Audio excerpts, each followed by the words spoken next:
అనగనగా ఒక ఊరు. ఆ ఊళ్ళో దాదాపు 300 కుటుంబాలుంటాయి. కానీ ఏడాదిగా 43 కుటుంబాల దుఃఖం అంతా ఇంతా కాదు. అందుకు కారణం వెలివేట్. ఇది కథ కాదు, కాకినాడ జిల్లాలో కలకలం రేపుతున్న నిజం.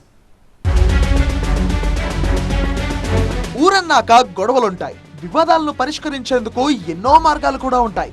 కానీ దారి కోసం జరిగిన పంచాయతీలో పెద్ద రాయిళ్ల తీర్పు వీళ్లను ఇలా వీధికెక్కేలా చేస్తుంది.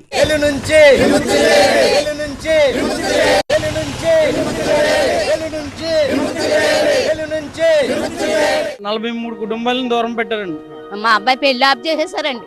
వెలివేసి మమ్మల్ని పక్కన పెట్టారండి. ఓ పెళ్లిళ్ళలోకి రానివ్వట్లేదు. మా అంతా కలిసే ఉంటాం, మా అన్నదమ్ముల్లా ఉంటాం, ఒకే అని ఒప్పుకుంటున్నారు. అక్కడికి వెళ్ళిన తర్వాత వాళ్ళ విశ్వరూపం చూపించి మళ్ళీ యథాతథంగా వెళ్ళైన దాన్ని అమలు చేస్తున్నారు. వీళ్ళందరిది తాళ్లరేవు పరిధిలోని తోటపూడి గ్రామం. ఎలాంటి గొడవలు లేకుండా, కులమతాలనే అడ్డుగోడలు లేకుండా ఎంతో అన్యోన్యంగా ఉండేవాళ్లు. కానీ పెద్ద మనుషుల నిర్వాకంతో 43 కుటుంబాలు వెలివేదనతో కుమిలిపోతున్నాయి. ఈ కాలంలో ఇంకా వెలి సంస్కృతిన ఎందుకని ఇంత దారుణం? మీ గ్రామానికి సంబంధించి వెలివేయాల్సినటువంటి పరిస్థితి ఒకే కులానికి సంబంధించిన వాళ్ళు ఎందుకు వెలివేస్తారు? నమస్కారం అండి, నా పేరు కూడా వెంకటరమణ.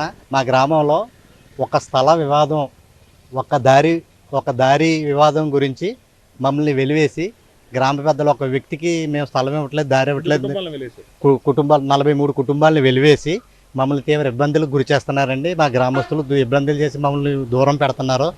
పెళ్ళిళ్ళకి శుభకార్యాలకి మమ్మల్ని ఎవరూ పిలవట్లేదు. మా చుట్టుపక్కల వాళ్ళకి మమ్మల్ని వెళ్ళేసినట్టు విష ప్రసారం చేసి మమ్మల్ని మానసిక స్కోపకు గురి చేస్తున్నారు. గ్రామంలో పెద్దలను ఎందుకు మా కుటుంబాలను వెలియాల్సి వస్తుంది? సైట్ విషయాలు ఉంటే, స్థల విషయాలు ఉంటే పెద్దల్లో పెట్టి చూసుకోవాలి. కానీ ఈ రకమైన సంస్కృతిని తీసుకుని మీరు అడిగామండి. అడిగితే పెద్దలు వాళ్ళు మా మాట వినలేదు, అందు కాబట్టి వెలేసాం. మేము తప్పు కట్టిలా ఉంటే మేము కలుపుకుంటాం, లేకపోతే కలుపుకోమంటున్నాం. వెలేసిన వాళ్ళు ఎవరిని శుభకార్యం పిలకండి, అలాగైతే మా గ్రామంలో కలిసి ఉండండి. మీరు లేదు, మీరు వెలేసిన వాళ్ళు కలుపుకుంటా ఉంటే మేము గ్రామస్తులు మీకు సహకరించాం అని చెప్పేసి మా భోజనాలకు కూడా అడగ మానేశారండి. ఎందుకు చెప్తున్నారండి? ఎందుకు వెలేసానని వాళ్ళు చెప్తున్నారు. వాళ్ళు అదే దారి విషయంలో వెలేసాం అంటున్నారు. ఆయనకి మాకు దారి విషయంలో మా మాట వినకుండా బయటకు వెళ్ళి పోలీస్ స్టేషన్కి ఆశ్రయించినందుకు మేము వెలివేసామని చెప్తున్నారండి. మహిళలు కూడా మీతో మాట్లాడలేదు? వేరే కుటుంబాలు మాట్లాడరండి, ఎవరు మాట్లాడరండి. మేము మాట్లాడాలనుకున్న వాళ్ళు మాట్లాడరండి. కాయగూరలు కానీ నిత్యావసరాలు సరుకులు తెచ్చుకోవాలని షాపులకు వెళ్ళట్లేదు, బయటకు వెళ్ళాలండి, తీసుకోవడానికి ఉండదండి. ఎవరిని కదిలించినా దుఃఖం కట్టలు తెగుతోంది. ఒకప్పుడు అన్యోన్యంగా మాట్లాడిన వాళ్ళు ఇప్పుడు ముఖం చాటేస్తున్నారని వాపోతున్నారు బాధితులు. ఒక దారి కోసం అనుబంధాలను దారి తప్పించింది ఎవరు? ఎందుకు? మా నాన్న పాటలు పెట్టేస్తున్నారండి. ఇంటి పక్క వాళ్ళు కూడా ఇంటి ముందు అసలు మాట్లాడట్లేదండి. చాలా హింసలు పడుతున్నామండి మేము. అప్పుడే 14వ తారీఖు ఏప్రిల్ నుంచి అండి మా అబ్బాయి పెళ్లి ఆఫ్ చేసేసారండి. మేము సెంటర్లు కూడా రానివ్వట్లేదండి. కిరాణా కొట్టు కూడా సామాన్లు ఇవ్వట్లేదండి. ఎలా బతకాలండి? కూలి పనికి రాపోయి, పనిలో పెట్టుకోపోయి, మగవాళ్ళని వెళ్ళిపోయి మేము ఎలా బతకాలి? అసలు ఆ పనిలో కూడా కాకినివ్వట్లేదండి. మేము ఎలా బతకాలి? మేము చుట్టాలమేనండి, అందరమే. ఈ అబ్బాయి పెళ్లికి వెళ్ళామని మమ్మల్ని కూడా పక్కనెట్టారండి. పక్కనెట్టి అప్పటి నుంచి కూడా మమ్మల్ని కూలి పనికి కూడా పిలకలేదండి. మేము ఎవరికైనా ఏ రైతు అన్న 2-3 కావాలని పెట్టుకుంటే ఆ రైతు దగ్గరికి వెళ్ళి కూడా వీళ్ళు వెళ్ళేసావు, నువ్వు ఎందుకు పెట్టుకుంటున్నావు అని చెప్తున్నారండి.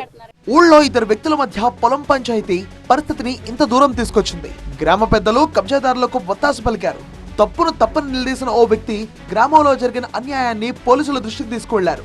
అంతే, కన్నెర్ర చేస్తున్న పెద్దలు తమపై కక్ష కట్టారని వాపోయారు వెలి బాధితులు. మా నాన్నగారు ఒక సంతకం పెట్టారనేసి మా గ్రామంలో నా వివాహానికి నా ఫ్రెండ్స్ని ఎవరిని రానివ్వకుండా గ్రామ పెద్దలు, మెయిన్ గ్రామ పెద్దలు అండి, ఎవరిని కూడా రానివ్వలేదు. వీళ్ళందరూ నా బంధువులు కాబట్టి వీళ్ళందరూ వచ్చారు నా వివాహానికి. గ్రామంలో ఎవరిని కూడా రానివ్వకుండా చేశారండి గ్రామ పెద్దలు. తమకు న్యాయం చేయాలంటూ ఏడాదిగా అధికారులకు వినతి పత్రాలు ఇస్తూనే ఉన్నారు. ఇప్పటికైనా తమకు న్యాయం చేయాలని డిమాండ్ చేస్తూ ఆందోళన బాటపట్టారు. తోటపేటకు సంబంధించినటువంటి గ్రామంలో వీళ్ళంతా 43 కుటుంబాలు ఉన్నాయి. అంటే ఒక స్థల వివాదానికి సంబంధించినటువంటి దారి విషయంలో అధికారులకు, పోలీసులకు ఫిర్యాదు చేయడంతో మాకు చెప్పకుండా ఎందుకు ఫిర్యాదు చేశారని చెప్పడము, అలాగే ఫిర్యాదు చేసినటువంటి వారి కుటుంబాల్లో ఎవరైనా వివాహాలు జరిగినా ఆ వివాహాలకి, శుభకార్యాలకి ఎవరు వెళ్ళొద్దంటూ కూడా ఎవరైతే గ్రామంలో ఉన్నటువంటి పెద్దలందరూ కూడా ఏకతాటి మీదకి వచ్చి వాళ్ళందరినీ వెలివేస్తూ వస్తున్నటువంటి పరిస్థితి. భవిష్యత్తు ఏంటి మా గ్రామంలో ఉన్నటువంటి భవిష్యత్తు అనేది మాత్రం వీళ్ళంతా ప్రశ్నిస్తున్నటువంటి పరిస్థితి అయితే ఉంది. ప్రస్తుతం తాళ్లరేవు ఎంఆర్ఓతో పాటు స్థానిక అధికారులు కూడా ఫిర్యాదు చేశారు. మాకు న్యాయం చేయాలి, ప్రభుత్వ అధికారులు స్పందించాలంటూ డిమాండ్ చేస్తున్నారు. కెమెరా పర్సన్ రసూల్తో కలిసి సత్య టీవీ, నేను తాళ్లరేవు నుంచి.